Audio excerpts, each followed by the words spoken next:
朝早起身，第一件刷朋友圈，因為客戶可能3更半夜突然醒悟，人生無常，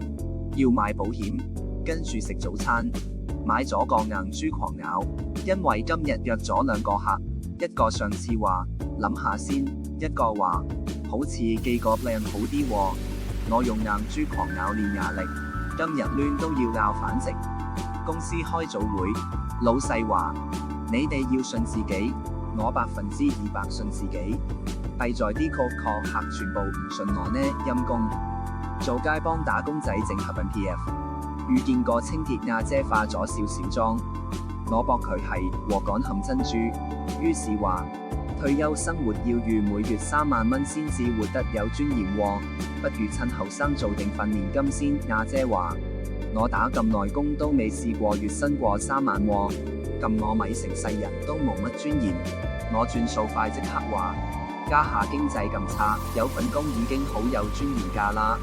但係退休時冇咗份工，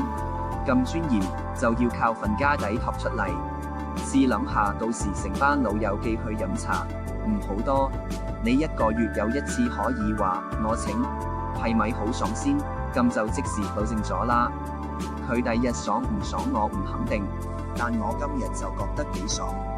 夜晚臨瞓趕 deadline， 上網做埋個 training， 兼 test 埋至準賣新產品。做保險本身已經年年都上 CPD， 家下一有新產品仲要上埋 training 兼 test 合格賣至賣得。以前啲人覺得讀唔成書至買保險，今時今日應該係學霸至買到保險，算唔算另類尊嚴呢？